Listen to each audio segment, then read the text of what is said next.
स्वागत आहे तुमचं आपल्या चॅनलवर। आज आपण बघणार आहे कोलेरा। कोलेरा काय एक कम्युनिकेबल डिसीज आहे आणि तो कॉज कोण करतं? बॅक्टेरियल, म्हणजे तो काय एक बॅक्टेरियल डिसीज आहे। तर बघू त्याचा एजंट कोण आहे, एजंट कोणता बॅक्टेरिया आहे। तर एजंट आहे बघा त्याचा व्हायब्रो कोलेरी। व्हायब्रो कोलेरी काय आहे एजंट आहे आणि तो कोणता आहे? कोमासेपचा दिसतो आणि तो ग्राम निगेटिव्ह बॅक्टेरिया आहे। ग्राम निगेटिव्ह बॅक्टेरिया आहे।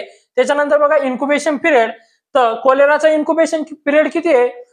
काही तासापासून ते 5 दिवसापर्यंत, म्हणजे फ्यू आवर्स टू 5 डेज किंवा 1 to 2 डेज पण त्याचा इन्क्युबेशन पिरियड दिसून येतो।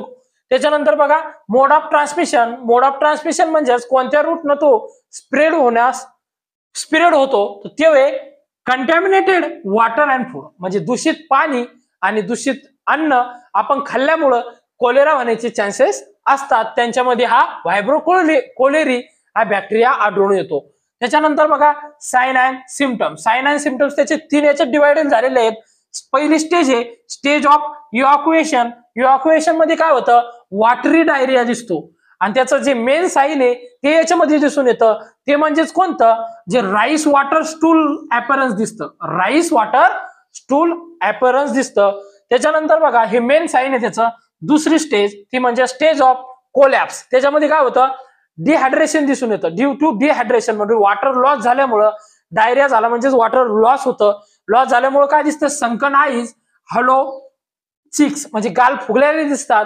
डोळे कोरडे, म्हणजे संकन म्हणजे आत गेलेले सुकलेले असे दिसतात। स्कॅपॉइड ऑब्डॉमिनल, म्हणजे ऑब्डॉमिनल हे संकन दिसतं, म्हणजे बारीक झालेलं दिसतं। त्याच्यानंतर लॉस ऑफ स्किन इलास्टिसिटी, जी स्किनची इलास्टिसिटी ती लॉस झालेली दिसती। त्याच्यानंतर बॉडीमध्ये ऍसिड फॉर्मेशन झालेलं आढळून येतं। त्याच्यानंतर बघा अब्सेंट पल्स आणि बीपी कमी झालेली दिसती।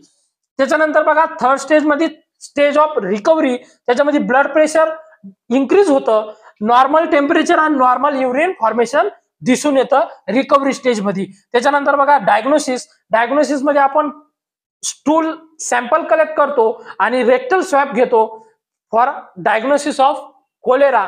त्याच्यानंतर बघा ट्रीटमेंट। ट्रीटमेंट मध्ये आपण रिहायड्रेशन थेरपी देतो।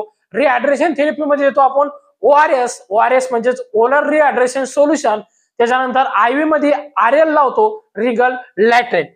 त्याच्यानंतर बघा आयव्ही मध्ये रिंगल लॅटर देतो। त्याच्यानंतर अँटीबायोटिक मध्ये देतो आपण डॉक्झीसायक्लिन आणि टेट्रासायक्लिन या 2 टॅबलेट देतो।